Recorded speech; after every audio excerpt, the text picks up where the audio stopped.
I refused to pay for my boyfriend's son's vacation after he said I'd never be his family. Now everyone's calling me petty.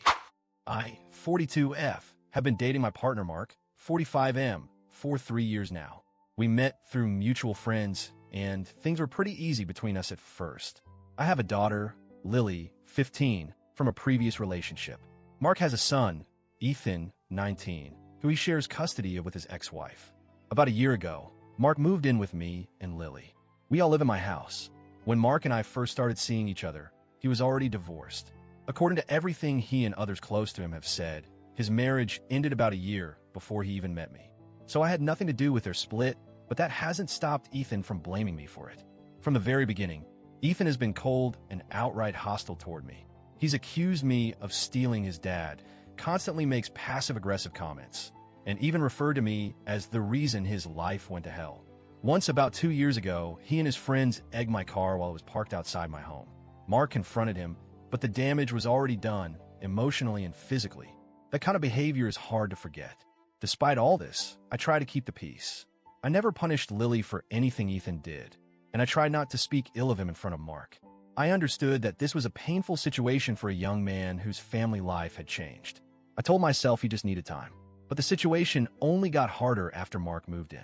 Suddenly, Ethan had to deal with his dad fully committing to a life that included me and my daughter. And he did not take that well. Once Mark moved in, Ethan's behavior toward me grew more venomous. He would come to visit his dad and completely ignore me and Lily. No eye contact, no greetings.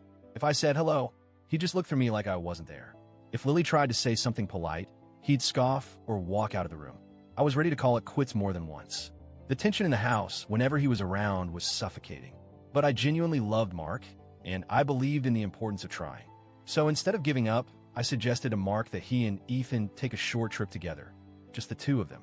I hoped that some father-son bonding would help Ethan feel less displaced and maybe create room for honest conversations.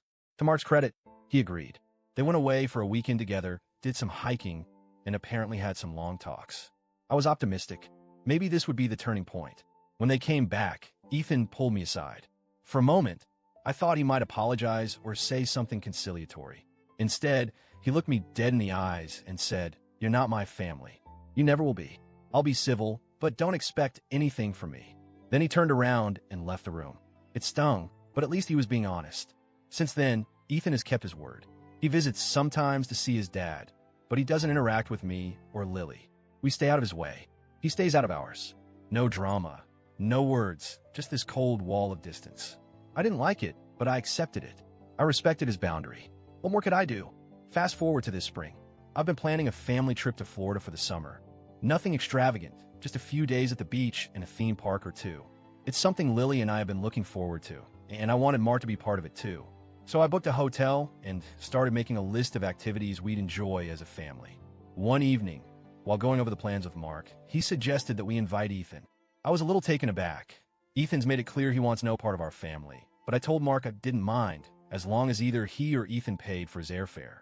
I wasn't being spiteful. It's just that I didn't want to spend a few $100s on someone who has actively rejected me and my daughter. Mark said he couldn't afford it.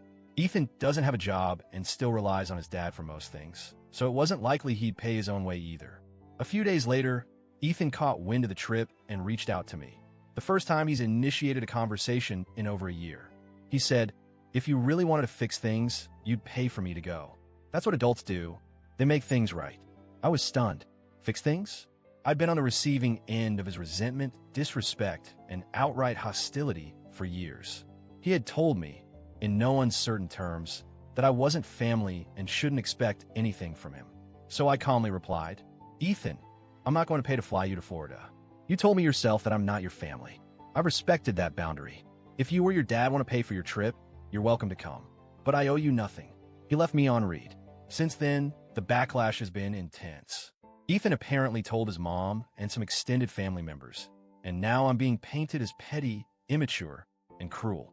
A few people have messaged me, people I've never even met, to say that I should be the adult and make the effort to mend the family. Even Mark, while not angry, has told me he's disappointed. He says this could have been a chance to show Ethan that I care, that I'm willing to meet him halfway, even when he hasn't done the same. But I'm tired.